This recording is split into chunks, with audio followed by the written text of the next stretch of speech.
Hi everyone, welcome to Neo Home Tuition. So welcome back. So നമ്മൾ ഒരു 10th important questions ആയിരുന്നു നമ്മൾ discuss ചെയ്തുകൊണ്ടിരുന്നത് അല്ലേ? അതായത് ഇൻട്രൊഡക്ഷൻ ടു ട്രിഗണോമെട്രി എന്ന് പറയുന്ന ചാപ്റ്ററിൽ നമ്മൾ കുറച്ച് ഇമ്പോർട്ടൻറ്റ് ക്വസ്റ്റ്യൻസ് ആയിരുന്നു ഡിസ്കസ് ചെയ്തുകൊണ്ടിരുന്നത്. So I think that we had covered the topic trigonometric ratios അല്ലെ? ട്രിഗണോമെട്രിക് റേഷ്യോസ് നമ്മൾ ആ ഒരു ടോപ്പിക് കവർ ചെയ്തു. അതിനെ ബേസ് ചെയ്തിട്ടുള്ള കുറച്ച് പ്രോബ്ലംസ് നമ്മൾ ചെയ്തിരുന്നു. ഇനി നമുക്ക് ചെയ്യാനുള്ളത് ട്രിഗണോമെട്രിക് ഐഡന്റിറ്റീസ് ആണ് നമുക്ക് പഠിക്കാനുള്ളത് അല്ലെ? സോ ആ ഒരു പാർട്ടും കൂടി നമുക്ക് പഠിക്കുകയാണെങ്കിൽ നമ്മുടെ ഈ ഒരു ചാപ്റ്റർ കംപ്ലീറ്റ് ആവും. സോ അതുപോലെ തന്നെ ഞാൻ ഈ ഒരു ചാപ്റ്ററിൽ ഇൻട്രൊഡക്ഷൻ ടു ട്രിഗണോമെട്രിയിൽ ട്രിഗണോമെട്രിക് റേഷ്യോസ് പഠിച്ചു കഴിഞ്ഞു. അതിനെ ബേസ് ചെയ്തിട്ടുള്ള കുറെ പ്രോബ്ലംസ് നമ്മൾ ചെയ്തു കഴിഞ്ഞു. ഇനി ഞാൻ നിങ്ങൾക്ക് ആക്ച്വലി കുറച്ച് ട്രിഗണോമെട്രിക് ഐഡന്റിറ്റീസിന്റെ ക്ലാസ്സസ് എടുക്കുന്നുണ്ട്. അതുപോലെ തന്നെ അതിനെ ബേസ് ചെയ്തിട്ട് അപ്പോൾ നമ്മുടെ ഓവറോൾ ചാപ്റ്റർ ഒന്ന് കഴിയുമല്ലോ. സോ ഈ ചാപ്റ്റർ എന്ന് പറയുന്നത് എനിക്കറിയാം നിങ്ങൾക്കൊക്കെ ഒരുപാട് ടഫ് ഉള്ള ചാപ്റ്റർ ആണ്. So I will be discussing more about the repeated questions. ഞാൻ റേഷ്യോസിന്റെ കേസിലായാലും ഞാൻ റിപ്പീറ്റഡ് ക്വസ്റ്റ്യൻസ് മാത്രമേ നിങ്ങൾക്ക് ചെയ്തിട്ടുണ്ടായിരുന്നത്. ഇതിലും അതേപോലെ തന്നെ ഞാൻ റിപ്പീറ്റഡ് ക്വസ്റ്റ്യൻസ് ആയിരിക്കും നിങ്ങൾക്ക് കൂടുതൽ ഞാൻ ഇവിടെ പറയാൻ പോകുന്നത്. ഓക്കെ, അതായത് കഴിഞ്ഞ കുറച്ച് വർഷങ്ങളായിട്ട് റിപ്പീറ്റ് ആയിട്ട് ചോദിച്ചു വരുന്ന ട്രിഗണോമെട്രിയിലെ കുറച്ച് ചോദ്യങ്ങൾ, അതെങ്ങനെ സോൾവ് ചെയ്യാം, എളുപ്പത്തിൽ എങ്ങനെ നമുക്ക് ട്രിഗണോമെട്രി പഠിക്കാം എന്നൊക്കെ അങ്ങനെയുള്ള കുറച്ച് കാര്യങ്ങളാണ് നമ്മൾ ഇനി അങ്ങോട്ടുള്ള ക്ലാസ്സുകളിൽ പഠിക്കാൻ പോകുന്നത്. ഓക്കെ, ട്രിഗണോമെട്രി ഷുവർ ആയിട്ടും എല്ലാ സെക്ഷൻ പാർട്ട് എ, അതായത് 1 മാർക്ക് സെക്ഷനിൽ ക്വസ്റ്റ്യൻസ് ഉണ്ടാവും, 2 മാർക്സിൽ ഉണ്ടാവും, 3 മാർക്സിൽ ഉണ്ടാവും. അങ്ങനെ എല്ലാ സെക്ഷനിലും നമ്മുടെ ട്രിഗണോമെട്രിന്ന് ഒരു ചോദ്യം മസ്റ്റ് ആയിരിക്കും. എസ്എ സെക്ഷനിലൊക്കെ ഒരു ഷുവർ ക്വസ്റ്റ്യൻ ട്രിഗണോമെട്രിന്ന് ഉണ്ടാവും. എനിക്കറിയാം ട്രിഗണോമെട്രി എന്ന് കേൾക്കുമ്പോൾ തന്നെ നിങ്ങൾക്ക് എല്ലാവർക്കും പേടിയാണ്, എങ്ങനെ പഠിക്കും എന്നൊരു പേടിയൊക്കെ ഉണ്ടാവും. കുറെ പേര് സ്കിപ്പ് ചെയ്യാൻ ഉദ്ദേശിച്ചിരിക്കുന്ന ചാപ്റ്റർ ആയിരിക്കും ഇത്. സോ സ്കിപ്പ് ഒന്നും ചെയ്യേണ്ട, വളരെ എളുപ്പത്തിൽ തന്നെ എങ്ങനെ നമുക്ക് ഈ ഒരു ചാപ്റ്റർ കവർ ചെയ്യാം എന്നുള്ളത് ഞാൻ നിങ്ങൾക്ക് പറഞ്ഞു തരുന്നതായിരിക്കും. ഓക്കെ, സോ അതിന് വേണ്ടിയിട്ട് നമ്മൾ ഈ ചാപ്റ്ററിന് പോകുന്നതിന് മുന്നായിട്ട് ഞാനൊരു ചോദ്യം ചോദിക്കാം നിങ്ങളോട്. അതായത് ഒരു GK ക്വസ്റ്റ്യൻ, ജസ്റ്റ് നമ്മളൊരു GK പാർട്ട് എന്ന രീതിയിൽ, അതായത് നിങ്ങൾക്ക് കുറച്ച് GK നോളേജും ഉണ്ടായിക്കോട്ടെ എന്ന രീതിയിൽ ഞാനൊരു GK ക്വസ്റ്റ്യൻ ആണ് ഇവിടെ ചോദിക്കാൻ പോകുന്നത്. So the driving force of an ecosystem, that is, which is the driving force of an ecosystem? The options are carbon monoxide, biogas, solar energy, carbon dioxide. I repeat the question. Which is the driving force of an ecosystem? Okay, so just ഒരു GK knowledge എന്ന രീതിയിലാണ് നിങ്ങൾക്ക് പിന്നീട് എപ്പോഴെങ്കിലും എക്സാംസിന്, competitive എക്സാംസിനൊക്കെ prepare ചെയ്യുമ്പോൾ ഇങ്ങനത്തെ കുറച്ച് ചോദ്യങ്ങൾക്ക് ഉപകാരമായിരിക്കും. സോ അതിന് വേണ്ടിയിട്ടാണ്. എന്തായാലും നമ്മൾ നമ്മുടെ ട്രിഗണോമെട്രിക് ഐഡന്റിറ്റീസിലോട്ട് പോവാം. Okay, so an equation involving trigonometric ratio of angle is called trigonometric identity. എന്താ ഇതിൽ പറഞ്ഞിരിക്കുന്നത്? ഒരു ഇക്വേഷൻ എന്ന് പറയുന്നത് ഒരു ഇക്വേഷൻ ഇൻവോൾവിംഗ് ട്രിഗണോമെട്രിക് റേഷ്യോ, അതായത് ട്രിഗണോമെട്രിക് റേഷ്യോ അടങ്ങിയിട്ടുള്ള ഒരു ഇക്വേഷൻ, അതായത് ട്രിഗണോമെട്രിക് റേഷ്യോ കുറച്ച് ആംഗിൾസ് എല്ലാം ഇൻവോൾവ് ചെയ്തിട്ടുള്ള, കുറച്ച് ആംഗിൾസും ട്രിഗണോമെട്രിക് റേഷ്യോസും എല്ലാം ഇൻക്ലൂഡ് ചെയ്തിട്ടുള്ള ഒരു ഇക്വേഷനാണ് ട്രിഗണോമെട്രിക് ഐഡന്റിറ്റി എന്ന് പറയുന്നത്. ഓക്കെ, അതായത് ട്രിഗണോമെട്രിക് റേഷ്യോസ് പ്ലസ് കുറച്ച് ആംഗിൾസ്, അങ്ങനെ കുറച്ച് ആംഗിൾസിന്റെ ആ ഒരു ട്രിഗണോമെട്രിക് റേഷ്യോ അടങ്ങിയിട്ടുള്ള ഒരു ഇക്വേഷനാണ് ട്രിഗണോമെട്രിക് ഐഡന്റിറ്റി എന്ന് പറയുന്നത്. നിങ്ങൾ ഈ കഷ്ടപ്പെട്ട് ഇതൊന്നും പഠിക്കണ്ട, കാരണം ഡെഫിനിഷൻ ഒന്നും പഠിക്കേണ്ട എന്നാണ് ഞാൻ ഉദ്ദേശിച്ചത്. കാരണം ഡെഫിനിഷൻസ് ഒന്നും നിങ്ങൾക്ക് ചോദിക്കുന്നതല്ല, ഇതിനെ ബേസ് ചെയ്തിട്ടുള്ള പ്രോബ്ലം ആയിരിക്കും. സോ എപ്പോഴും ഒരു പ്രോബ്ലത്തിന് പോകുന്നതിന് മുന്നേ നമ്മൾ എന്ത് ചെയ്തിരിക്കണം? നമ്മൾ അതിന്റെ ബേസിക് ആയിട്ടുള്ള കാര്യം അറിയണ്ടേ? എന്താണ് ഈ ട്രിഗണോമെട്രിക് ഐഡന്റിറ്റി യൂസ് ചെയ്ത് നിങ്ങൾക്ക് ചെയ്യാൻ അറിയായിരിക്കും, ഐഡന്റിറ്റീസും അറിയാം. പക്ഷെ എന്താണ് ഈ ട്രിഗണോമെട്രിക് ഐഡന്റിറ്റി എന്നൊരു ചോദ്യം എപ്പോഴെങ്കിലും നിങ്ങൾ ഫേസ് ചെയ്യേണ്ടി വന്നാൽ നിങ്ങൾക്ക് അത് അറിഞ്ഞിരിക്കണം. ഓക്കെ, അതുകൊണ്ടാണ് ഞാൻ ഈ ഡെഫിനിഷൻ പറഞ്ഞു തരുന്നത്. അതായത് ട്രിഗണോമെട്രിക് കുറച്ച് ആംഗിൾസിന്റെ ട്രിഗണോമെട്രിക് റേഷ്യോ, അല്ലെങ്കിൽ ഇങ്ങനെ ഓർത്ത് വെച്ചാൽ മതി, trigonometric ratio plus sum angles, ഇത് രണ്ടും കൂടി ചേർന്നിട്ടുള്ള കുറച്ച് ഇക്വേഷൻസിനെയാണ് ട്രിഗണോമെട്രിക് ഐഡന്റിറ്റീസ് എന്ന് പറയുന്നത്. ഓക്കെ, ഇനി ഇതിന് വേണ്ടിയിട്ടുള്ള കുറച്ച് ബേസിക് ആയിട്ടുള്ള കുറച്ച് കാര്യങ്ങളാണ് അവർ തന്നിട്ടുള്ളത്. ടാൻ തീറ്റ എന്ന് പറയുന്നത് എന്താണെന്ന് പറഞ്ഞിട്ടുണ്ട്. ടാൻ തീറ്റ എന്ന് പറയുന്നത് sine theta by cos theta ആണ് എന്നാണ് തന്നിട്ടുള്ളത്. ഓക്കെ, അതുപോലെ കോട്ട് തീറ്റ എന്ന് പറയുന്നത് cos theta by sine theta. ഈ രണ്ട് കാര്യങ്ങൾ നിങ്ങൾ എപ്പോഴും അറിഞ്ഞിരിക്കണം, കാരണം ഇതിനെ ബേസ് ആയിട്ടുള്ള കുറച്ച് ഐഡന്റിറ്റീസ് ആണ് നമ്മൾ അറിയുന്നത്. ഇതൊക്കെ ബേസിക് തിങ്സ് ആണ്. ഞാൻ അതുപോലെ ട്രിഗണോമെട്രിക് റേഷ്യോ പഠിപ്പിക്കുമ്പോൾ ഇതൊക്കെ പറഞ്ഞിട്ടുണ്ട്. ഓക്കെ, സോ നിങ്ങൾ അതൊക്കെ പഠിച്ചിട്ടുണ്ടാവും എന്ന് വിചാരിക്കുന്നു. ഇനി എക്സാമിന് കുറച്ച് ദിവസമേ ഉള്ളൂ, അപ്പൊ സീരിയസ് ആയി ഇരുന്ന് പഠിക്കുക, ഫോർമുലാസ് ഒക്കെ ഓർത്ത് വെക്കുക. നിങ്ങൾക്ക് വല്ല സ്റ്റിക്കി നോട്ട്സ് ഒക്കെ ഉണ്ടെങ്കിൽ അതൊക്കെ എഴുതിയിട്ട് നിങ്ങൾ ഇരിക്കുന്ന കൂടുതൽ ടൈം സ്പെൻഡ് ചെയ്യുന്ന റൂമിലൊക്കെ അവിടെ ഇവിടെയും പേസ്റ്റ് ചെയ്താൽ നിങ്ങൾക്ക് അത് ഇടയ്ക്കിടയ്ക്ക് കാണുമ്പോൾ അതിങ്ങനെ പഠിക്കാൻ പറ്റും. ഓക്കെ, ഇതൊക്കെ പഠിക്കാനുള്ള ഒരു ടിപ്പാണ്. So anyway we can move on to the class. Okay, അപ്പൊ ഹിയർ ഫസ്റ്റ് ഐഡന്റിറ്റി, കുറച്ച് ഐഡന്റിറ്റീസ് ആണ് ഇവിടെ. ഫസ്റ്റ് ഐഡന്റിറ്റി എന്ന് പറയുന്നത് sine square theta plus cos square theta equal to 1. Okay, ഇതാണ് നമ്മുടെ ഫസ്റ്റ് ഐഡന്റിറ്റി എന്ന് പറയുന്നത്. സോ ഈ ഐഡന്റിറ്റീസിനെ എങ്ങനെയൊക്കെ ഡയറക്റ്റ് ആയിട്ട് ഈ ഐഡന്റിറ്റി ചോദിച്ചാൽ മാത്രമേ എഴുതാൻ പാടുള്ളൂ എന്നില്ല. നിങ്ങൾ കുറെ പേര് ഞാൻ ശ്രദ്ധിച്ചിട്ടുണ്ട്, sine square theta plus cos square theta വന്നാൽ മാത്രം നിങ്ങൾ 1 എന്ന് എഴുതുള്ളൂ. അതേ സമയത്ത് 1 മൈനസ് കോസ് സ്ക്വയർ തീറ്റ എന്താണ് ചോദിച്ചാൽ, അല്ലെങ്കിൽ സൈൻ സ്ക്വയർ തീറ്റനെ എങ്ങനെ മാറ്റി എഴുതാം, ഏത് ഐഡന്റിറ്റി ഉപയോഗിച്ച് മാറ്റി എഴുതാൻ ചോദിച്ചു കഴിഞ്ഞാൽ നിങ്ങൾക്ക് അറിയുന്നില്ല എന്താണ് അവിടെ യൂസ് ചെയ്യേണ്ടത്. ഇതേ സെയിം ഐഡന്റിറ്റിയാണ് യൂസ് ചെയ്യേണ്ടത്. ഓക്കെ, ഈ ഒരു ഐഡന്റിറ്റിയിൽ നിന്ന് നമ്മൾ രണ്ട് രീതിയിൽ പുതിയൊരു ഐഡന്റിറ്റി നമുക്ക് ഉണ്ടാക്കാം. അതാണ് ഒന്ന് sine square theta is equal to 1 minus cos square theta, അതുപോലെ cos square theta is equal to 1 minus sine square theta. Okay, ഈ രണ്ട് കാര്യങ്ങളാണ് നമുക്ക് ഈ ഒരു ഐഡന്റിറ്റിയിൽ നിന്ന് നമ്മൾ പഠിക്കേണ്ടത്. സോ കാണാപ്പാടൊന്നും പഠിക്കേണ്ട, ഈ ഒരു കാര്യം, ഈ ഒരു ഐഡന്റിറ്റി മാത്രം പഠിക്കുക. അതായത് sine square theta plus cos square theta equal to 1, ഈ ഒരു ഐഡന്റിറ്റി മാത്രം പഠിച്ചു വെച്ചാൽ മതി. ഇതിൽ നിന്ന് നോർമലി ഡിറൈവ് ചെയ്യുന്ന കാര്യമാണ് ഇത്. അതുകൊണ്ട് ബൈ ഹാർട്ട് ഒന്നും ചെയ്യേണ്ട. ഇതിൽ നിന്ന് നമുക്ക് സിമ്പിൾ ആയിട്ട് എഴുതാൻ പറ്റുന്നതാണ്. അതായത് കോസ് സ്ക്വയർ തീറ്റ ഈ LHS ൽ നിന്ന് ഇങ്ങോട്ട് പോകുമ്പോൾ 1 മൈനസ് കോസ് സ്ക്വയർ തീറ്റയും, അപ്പൊ sine square theta is equal to 1 minus cos square theta. ഇനി അതേപോലെ കോസ് സ്ക്വയർ തീറ്റ ഈ സൈൻ സ്ക്വയർ തീറ്റനെ ഇങ്ങോട്ട് കൊണ്ടുപോവാണെങ്കിൽ അപ്പൊ എന്ത് സംഭവിക്കും, cos square theta is equal to 1 minus sine square theta. അങ്ങനെ കിട്ടുന്ന ആ രണ്ട് ഐഡന്റിറ്റികളാണ് ഇവിടെ എഴുതിയിരിക്കുന്നത്. ഓക്കെ, സോ അത് ബൈ ഹാർട്ട് ചെയ്യേണ്ട. ഈ ഒരു sine square theta plus cos square theta equal to 1 എന്ന് പറഞ്ഞ് ഓർത്ത് വെച്ചാൽ മതി. പക്ഷെ അറിയണം, നിങ്ങൾക്ക് എന്തറിയണം, ഒരു പ്രോബ്ലത്തിൽ സൈൻ സ്ക്വയർ തീറ്റ അല്ലെങ്കിൽ കോസ് സ്ക്വയർ തീറ്റ അല്ലെങ്കിൽ 1 minus cos square theta 1 minus sine square theta തന്നാൽ അതിന് എഴുതാൻ അറിയണം. ഓക്കെ, സോ അതേപോലെ സെക്കൻഡ് ഐഡന്റിറ്റി എന്ന് പറയുന്നത് cosec square theta minus cot square theta equal to 1. This is our second identity. Okay, so ഈ ഒരു കൊസീക് ആൻഡ് കോട്ട് എന്ന് പറയുന്നത്, അതായത് കൊസീക് എപ്പോഴും കൂടുതലും കണക്ട് ചെയ്യുന്ന കുറച്ച് ഐഡന്റിറ്റീസിൽ കൂടുതലും കണക്ട് ചെയ്ത് വരുന്ന ടേംസ് ആണ്. ഒന്ന് സൈന് കോസ്, അതൊന്ന് ആലോചിച്ചിരിക്കും. രണ്ടാമത് വരുന്നത് കൊസീക് കോട്ട്. ഇത് പഠിക്കാൻ വേണ്ടി ഞാൻ പഠിച്ചിരുന്നത് എങ്ങനെയാന്ന് വെച്ച് കഴിഞ്ഞാൽ കൊസീക് കോട്ട്, കോ എന്ന് പറയുന്ന ആ ഒരു റൈമാണ് ഇവിടെ വരുന്നത് അല്ലെ. അങ്ങനെ ആലോചിച്ചാൽ മതി. കൊസീക്കിനോട് വരുന്നത് കോട്ട്. സോ ആ ഒരു കോ എന്ന് പറയുന്ന ആ രണ്ട് ടേംസ് ആണ്, റൈം വരുന്ന ആ രണ്ട് ടേംസ് ആണ് ഒരുമിച്ച് വരുന്നത്. അങ്ങനെ ആലോചിച്ച് വെച്ചാൽ മതി. ഓക്കെ, ഞാൻ ഇങ്ങനെയാണ് പഠിച്ചിട്ടുണ്ടായിരുന്നത്. നിങ്ങൾക്ക് വേണമെങ്കിൽ ഞാൻ ജസ്റ്റ് ടിപ്പ് പറഞ്ഞെന്നുള്ളൂ. So cosec square minus cot square theta is equal to 1. ഇതാണ് ഒരു ഐഡന്റിറ്റി എന്ന് പറയുന്നത്. ഇനി ഈ ഒരു ഐഡന്റിറ്റിയിൽ നിന്ന് നമുക്ക് രണ്ട് രീതിയിൽ എഴുതാം.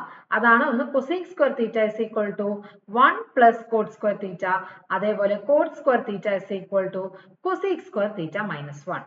ഈ രണ്ട് ഐഡന്റിറ്റീസ് നമുക്ക് ഈ ഒരു ഐഡന്റിറ്റിയിൽ നിന്ന് എഴുതാൻ പറ്റുന്ന കാര്യമാണ്. ഞാൻ കുറച്ചപ്പോൾ ഫസ്റ്റിൽ പറഞ്ഞ പോലെ തന്നെ ഓരോ ടേമിനെ RHS ൽ നിന്ന് LHS ലോട്ട് കൊണ്ടുപോകുമ്പോൾ, അതായത് LHS ൽ നിന്ന് RHS ലോട്ട് കൊണ്ടുപോകുമ്പോൾ ഓട്ടോമാറ്റിക്കലി ഡിറൈവ് ചെയ്യുന്ന രണ്ട് ഐഡന്റിറ്റീസ് ആണ്. സോ ഇത് രണ്ടും കാണാപ്പാടം പഠിക്കേണ്ട. ഇതൊന്നും ആലോചിച്ച് വെച്ചാൽ മതി. അതായത് cosec square theta minus cot square theta equal to 1. So അതിൽ നിന്ന് ഓട്ടോമാറ്റിക്കലി നിങ്ങൾക്ക് ഇത് ഡിറൈവ് ചെയ്യും. ഓക്കെ, അതുപോലെ തേർഡ് ഐഡന്റിറ്റി എന്ന് പറയുന്നത് sec square theta minus tan square theta equal to 1. അതായത് സൈനും കോസും വന്നു, അത് ഒരുമിച്ച് വന്നു കഴിഞ്ഞു. പിന്നെ കൊസീക്കിനൂടെ വരുന്നത് കോട്ടാണ്, അതും കഴിഞ്ഞു. ഇനി ബാലൻസ് ആയിട്ടുള്ള രണ്ട് ടേംസ് എന്താണ് നിങ്ങൾക്ക്, ഒന്ന് സീക്കും ഒന്ന് ടാനും അല്ലെ. സോ സീക്കും ടാനും ആണ് റിമൈനിങ് ആയിട്ടുള്ളത്. അപ്പൊ അത് രണ്ടെണ്ണം വെച്ചിട്ടായിരിക്കും അടുത്ത ഐഡന്റിറ്റി. അങ്ങനെയാണ് ഐഡന്റിറ്റീസ് പഠിക്കേണ്ടത്. ഓക്കെ, ഓർത്ത് വെക്കാനുള്ള ഒരു ടിപ്പാണ് കേട്ടോ ഞാൻ ഈ പറഞ്ഞു തരുന്നത്. ഓക്കെ, അപ്പൊ അടുത്ത ഐഡന്റിറ്റി എന്ന് പറയുന്നത് sec square theta minus tan square theta equal to 1.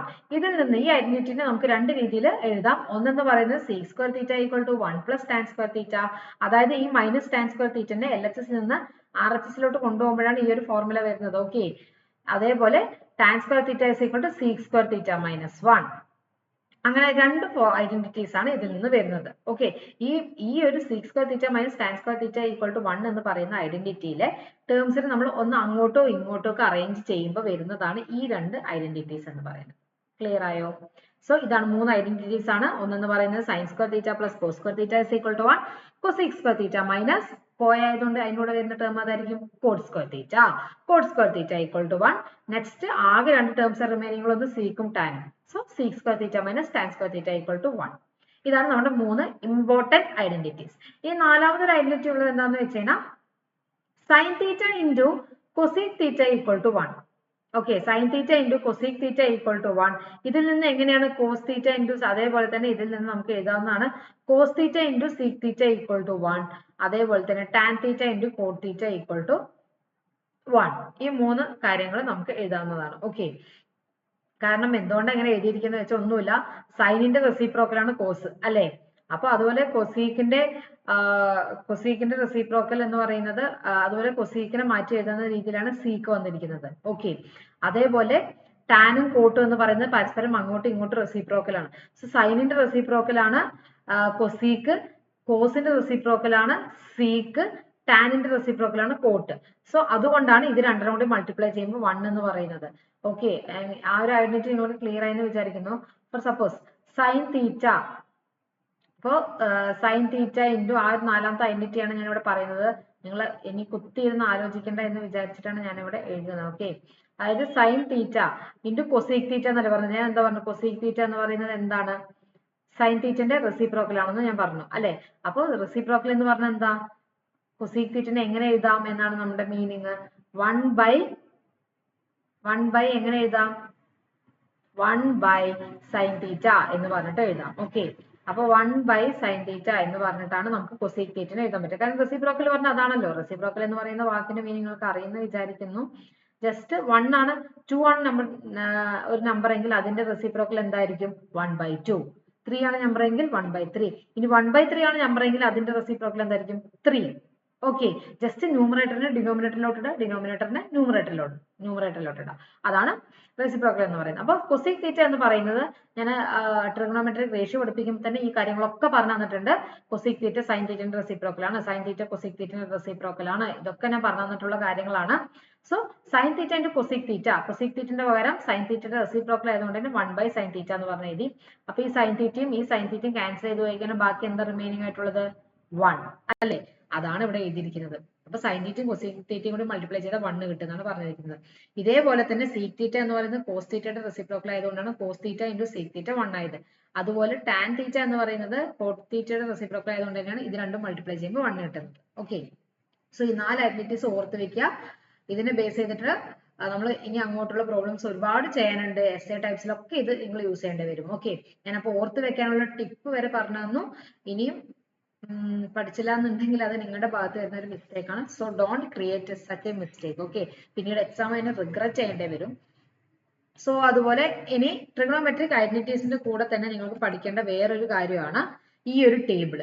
ഈ ഒരു ടേബിളും ഈ ഐഡന്റിറ്റീസും അറിയാതെ നമുക്ക് മോസ്റ്റ് ഓഫ് ദ പ്രോബ്ലംസ് ഈ ചാപ്റ്ററിൽ ചെയ്യാൻ പറ്റില്ല. Most of the problem depends upon these 2 things. Okay, അപ്പൊ അതുകൊണ്ട് തന്നെ ഈ രണ്ട് കാര്യങ്ങൾ നല്ലപോലെ അറിഞ്ഞിരിക്കണം. അപ്പോ 0 ഡിഗ്രി ഇത് ഈ ഒരു ടേബിളിന്റെ ടോപ്പ് ആലോചിക്കുക. അതായത് 0, 30, 45, 60, 90. ഇവിടെ വരുന്നത് നമ്മുടെ ട്രിഗണോമെട്രിക് ടേംസ് ആണ്. ഒന്ന് sine, cos, tan, cosec, sec, cot. ഈ ഒരു ഓർഡർ ഇങ്ങനെ ആലോചിച്ച് വെച്ചാലും മതി. ആലോചിച്ച് വെച്ചില്ലെങ്കിലും കുഴപ്പമൊന്നുമില്ല, നിങ്ങൾക്ക് അറിഞ്ഞ ഈ ഒരു ഓർഡർ ആലോചിക്കണം. ഓക്കെ, ഈ ഒരു ഓർഡർ എന്തായാലും ആലോചിച്ച് വെക്കേണ്ടതാണ്. പിന്നെ ഈ ഒരു ഓർഡർ ഇപ്പോൾ ആലോചിച്ച് വെച്ചില്ലെങ്കിലും കുഴപ്പമൊന്നുമില്ല, അല്ലാതെ നമുക്ക് പഠിക്കാനൊക്കെ പറ്റും. ഓക്കെ, സോ 0, 30 ഇതൊരു അസെൻഡിങ് ഓർഡറിലാണ് പോണത്. ഓക്കെ, വലതിലോട്ടാണ് പോകുന്നത്. അപ്പൊ അത് ആലോചിക്കുക. അപ്പൊ 0 degree, 30 degree, 45 degree, 60 degree, 90 degree, ഈ 5 ആംഗിൾസ് ആണ് നിങ്ങൾക്കുള്ളത്. ഓക്കെ, സോ അതിന് കറസ്പോണ്ടിങ് ആയിട്ടുള്ള ടേംസ് ആണ് ഇവിടെ തന്നിട്ടുള്ളത്. അതായത് സൈൻ എന്ന് പറയുന്നത് ആദ്യം സൈനിന്റെ ഇവിടെ ഇതിൽ ഒരു പ്രത്യേകത എന്താന്ന് പറഞ്ഞാൽ ഈ ഒരു സൈനിന്റെ മാത്രം പഠിച്ചു കഴിഞ്ഞാൽ ബാക്കി ടേംസ് എങ്ങനെ പഠിക്കാന്ന് ഞാൻ എളുപ്പത്തിൽ നിങ്ങൾക്ക് പറഞ്ഞുതരാം. ഓക്കെ, സൈനിന്റെ മാത്രം പഠിച്ചാൽ മതി. ഓക്കെ, ബാക്കി എങ്ങനെ എളുപ്പത്തിൽ പഠിക്കാം എന്നുള്ളത് ഞാൻ പറഞ്ഞുതരാം. അതൊരു ടിപ്പാണ്. ഞാൻ ഇത് ഇങ്ങനെയൊക്കെ തന്നെ ഞാനും പഠിച്ചിട്ടുള്ളത്. ഓക്കെ, സോ സൈൻ എന്ന് പറയുന്നത് എന്താണ്? ഇത് നിങ്ങൾ ആലോചിച്ച് വെക്കുക തന്നെ വേണം, അല്ലാതെ ഒരു വഴിയില്ല കേട്ടോ. 0 സൈൻ 0 എന്ന് പറയുന്നത് 0 ആണ്. അതേപോലെ സൈൻ 30 എന്ന് പറയുന്നത് 1/2 ആണ്. സൈൻ 45 എന്ന് പറയുന്നത് 1/√2 ആണ്. സൈൻ 60 എന്ന് പറയുന്നത് √3/2 ആണ്. അതുപോലെ സൈൻ 90 എന്ന് പറയുന്നത് 1 ആണ്. ഓക്കെ, അപ്പൊ ഇങ്ങനെ ആലോചിച്ചാൽ മതി. ഈ ഒരു ഓർഡർ പഠിച്ചാൽ പിന്നെ ഫസ്റ്റ് 0യും ലാസ്റ്റ് 1 ആണ്. അത് ആലോചിച്ച് വെക്കുക. പിന്നെ ഇടയിലുള്ളത് 1/2, 1/√2, √3/2. ഓക്കെ, ആംഗിൾസ് മാറിപ്പോയത്, അതാണ് ഞാൻ ഈ ഒരു ഓർഡർ പക്ക ക്ലിയർ ആയിട്ട് പഠിച്ചു വെച്ചാൽ പിന്നെ ബാക്കിയൊക്കെ നമ്പേഴ്സ് നിങ്ങൾ അങ്ങനെ പഠിച്ചു വെച്ചാൽ മതി. ഓക്കെ, അപ്പൊ 0, 1/2, 1/√2, √3/2, 1 ഈ രണ്ട് നമ്പേഴ്സ് ആണ് ഫസ്റ്റും ലാസ്റ്റും വരിക. എല്ലാ ട്രിഗണോമെട്രിക് ടേംസിലും ഫസ്റ്റും ലാസ്റ്റും ഈ ഒരു ഏകദേശം നമ്പേഴ്സ് ഒക്കെ തന്നെ ആയിരിക്കും വരിക. ഇടയിലുള്ള ടേംസ് ആയിരിക്കും മാറുന്നത്. ഓക്കെ, ഇനി കോസിന് പഠിക്കാനുള്ള എളുപ്പം ഞാൻ പറഞ്ഞുതരാം. ഈ സൈനിന്റെ നേരെ ഇങ്ങനെ തിരിച്ചിരിക്കുന്നത്. അതായത് ഇത് പിന്നെ സൈനിന്റെ ഓർഡർ എങ്ങനെ പോണത്? 0, 1/2, 1/√2, √3/2, 1 എന്ന് പറഞ്ഞിട്ടല്ലേ. ഇനി 1 എന്ന് തുടങ്ങുന്നതാ, ഇവിടുന്ന് തുടങ്ങിയിട്ട് ഇങ്ങനെ പോവാ. അപ്പൊ കോസ് ആവും. അത് ഇതാ കണ്ടോ, 1 √3/2, 1 അതുപോലെ √3/2, 1/√2, 1/√2 തന്നെ. അതുപോലെ 1/2 എന്ന് പറയുന്നത് ഇവിടെ വരും. 0 എന്ന് പറയുന്നത് ലാസ്റ്റ് വൺ. കണ്ടോ, നേരെ ഓർഡർ ഒന്ന് തിരിച്ച് എഴുതിയാൽ മതി. സൈനിന്റെ ഓർഡർ ഓപ്പോസിറ്റ് ആക്കിയിട്ട് എഴുതി കഴിഞ്ഞാൽ കോസ് ആവും. ക്ലിയർ ആയോ? ലാസ്റ്റ് നിന്ന് ഫസ്റ്റ് എഴുതിയാൽ മതി. സൈനിന്റെ ലാസ്റ്റ് നിന്ന് ഫസ്റ്റ് എഴുതിയാൽ നമ്മുടെ കോസ് കിട്ടും. എളുപ്പമാണ് പഠിക്കാൻ. ഇതൊരു ടിപ്പ്. ഇനി ടാൻ പഠിക്കാനുള്ള വഴി ഞാൻ പറഞ്ഞുതരാം. ടാൻ എന്ന് പറയുന്നത് എന്താണ്? സൈൻ ബൈ കോസ് ആണ്. ഇവിടെ പറഞ്ഞില്ലേ ടാൻ എന്ന് പറയുന്നത് എന്താണ്? Sine theta by cos theta. അത് ആലോചിച്ച് വെച്ചാൽ മതി. അപ്പൊ sine theta by cos theta divide ചെയ്യൂ. 0/1. ഇത് രണ്ടും കൂടി ഡിവൈഡ് ചെയ്യൂ. അപ്പൊ 0/1 എന്ത് വരും? 0. അടുത്ത് 1/2 ഹോൾ ഡിവൈഡ് ബൈ √3/2. അതെന്ന് പറയുന്നത് 1/√3 ആണ്. കാരണം ഈ 2ഉം ക്യാൻസൽ ചെയ്തു പോവും. ബാക്കി വരുന്നത് 1/√3 ആണ്. അടുത്ത 1/√2 ഹോൾ ഡിവൈഡ് ബൈ 1/√2. അതെന്ന് പറയുന്നത് 1 ആണ്. അടുത്ത √3/2 ഡിവൈഡഡ് ബൈ 1/2. ഇവിടെയും 2 ക്യാൻസൽ ചെയ്തു പോവും. ബാക്കി √3. ഇനി ലാസ്റ്റ് എന്ന് പറയുന്നത് 1/0. 1/0 എന്ന് പറഞ്ഞാൽ എന്താ? ഇനി നമ്പർ ബൈ 0 എന്താ? Not defined. കാരണം 0 എന്ന് പറയുന്ന ഒരു ടേം വെച്ച് നമുക്ക് ഡിവൈഡ് ചെയ്യാൻ പറ്റില്ലല്ലോ. സോ നോട്ട് ഡിഫൈൻഡ് ആണ്. ഓക്കെ. അതേപോലെ കൊസീക് എന്ന് പറയുന്നത് എന്താണ്? എന്തിന്റെ റെസിപ്രോക്കൽ ആണ് ഞാൻ പറഞ്ഞിട്ടുള്ളത്? സൈനിന്റെ റെസിപ്രോക്കൽ. അപ്പൊ സൈനിന്റെ റെസിപ്രോക്കൽ എടുത്താൽ മതി 1/0. സൈനിന്റെ റെസിപ്രോക്കൽ 1/0. 1/0 എന്ന് പറഞ്ഞാൽ നോട്ട് ഡിഫൈൻഡ്. 1/1/2. അപ്പൊ 2. 1/1/√2. √2. 1/√3/2. 2/√3. 1/1 1. അങ്ങനെയാണ് വന്നിരിക്കുന്നത്. അതുപോലെ സീക്ക് എന്ന് പറയുന്നത് കോസിന്റെ റെസിപ്രോക്കൽ ആണ്. അപ്പൊ അത് അങ്ങനെ ആലോചിച്ച് വെക്കാം. ഇല്ലെങ്കിൽ ഈ കൊസീക്കിന്റെ എന്ത് ചെയ്താൽ മതി? ലാസ്റ്റ് എന്ന് വന്നാൽ മതി. അതായത് 1 2/√3 √2 2 നോട്ട് ഡിഫൈൻഡ്. അതാണ് നമുക്ക് സീക്ക് വരുന്നത്. കണ്ടോ? പിന്നെ കോട്ട് എന്ന് പറയുന്നത് എന്താണ്? ടാനിന്റെ റെസിപ്രോക്കൽ ആണ്. അല്ലെങ്കിൽ കോസ് ബൈ സൈൻ ആണ്. ഇത് ഏത് വേണമെങ്കിലും യൂസ് ചെയ്യാം. രണ്ട് യൂസ് ചെയ്താൽ നിങ്ങൾക്ക് ഈ വാല്യൂസ് കിട്ടുന്നതായിരിക്കും. ഇങ്ങനെ എളുപ്പത്തിൽ നിങ്ങൾക്ക് എന്ത് ചെയ്യാം? ഈ ഒരു ടേബിൾ പഠിച്ചു വെക്കാം. ഓക്കെ. സൈൻ മാത്രം അറിഞ്ഞാൽ മതി. ബാക്കിയെല്ലാം എങ്ങനെ എളുപ്പത്തിൽ പഠിക്കാം എന്ന് ഞാൻ പറഞ്ഞു തന്നിട്ടുണ്ട് ഇല്ലേ? അപ്പോൾ നെക്സ്റ്റ് ക്ലാസ്സിൽ നമ്മൾ ഇതിന്റെ ബേസ് ചെയ്തിട്ടുള്ള പ്രോബ്ലംസ്, അതായത് കുറച്ച് പ്രീവിയസ് ഇയേഴ്സിൽ റിപ്പീറ്റഡ് ആയി ചോദിച്ചിട്ടുള്ള ക്വസ്റ്റ്യൻസ് ആയിരിക്കും നമ്മൾ ഡിസ്കസ് ചെയ്യാൻ പോകുന്നത്. ഓക്കെ. സോ അതിന് മുന്നേ നിങ്ങൾ ഈ ഒരു ഐഡന്റിറ്റീസും ഈ ഒരു ടേബിളും പിന്നെ നമ്മൾ പഠിച്ചിട്ടുള്ള റേഷ്യോസിന്റെ ക്വസ്റ്റ്യൻസും റേഷ്യോസിന്റെ ഫോർമുലേസും ഒന്ന് നോക്കി വെച്ചിട്ട് വരിക നെക്സ്റ്റ് ക്ലാസ് ആകുമ്പോഴേക്കും. സോ നെക്സ്റ്റ് വീഡിയോയിൽ നമ്മൾ എന്തായിരിക്കും ഡിസ്കസ് ചെയ്യുന്നുണ്ടാവുക? നെക്സ്റ്റ് വീഡിയോയിൽ നമ്മൾ പ്രോബ്ലംസ് ആയിരിക്കും ഡിസ്കസ് ചെയ്യുക. സോ അത് ചെയ്യാൻ നിങ്ങൾക്ക് അറിയണമെങ്കിൽ, അത് കേൾക്കുമ്പോൾ നിങ്ങൾക്ക് മനസ്സിലാവണമെങ്കിൽ ഇത്രയും കാര്യങ്ങൾ പഠിച്ചിട്ട് വരണം. ഓക്കെ. സോ നെക്സ്റ്റ് ക്ലാസ്സിൽ ഇതൊക്കെ ഒന്ന് പഠിച്ചിട്ട് വരിക. ആൻഡ് എന്നാൽ മാത്രമേ നിങ്ങൾക്ക് ആ പ്രോബ്ലംസ് ക്ലിയർ ആവുള്ളൂ. So before leaving the class, I wish to share you the answer of the GK question which I had asked at the beginning of the class. So answer എന്ന് പറയുന്നത് solar energy ആണ്. Solar energy is the driving force of an ecosystem. Okay. ഇനി അതേപോലെ തന്നെ ഒരു information കൂടി share ചെയ്യാം. നമ്മുടെ മോർണിംഗ് ആയിട്ടും ഈവനിങ് ആയിട്ടും നമ്മുടെ ക്ലാസ്സിന്റെ നിയോ ഹോം ട്യൂഷൻസിന്റെ ലൈവ് സെഷൻസ് നടക്കുന്നുണ്ട്. സോ നിങ്ങൾ അറ്റൻഡ് ചെയ്യുക. കുറച്ചുകൂടി ഇന്ററാക്റ്റീവ് ആയിട്ട് നിങ്ങൾക്ക് ക്ലാസ്സസ് അറ്റൻഡ് ചെയ്ത് കേൾക്കാൻ പറ്റും. അതുപോലെ തന്നെ ഡൗട്ട്സ് ഒക്കെ നിങ്ങൾക്ക് കുറച്ചുകൂടി ലൈവ് ആയിട്ട് ക്ലിയർ ചെയ്യാൻ പറ്റും.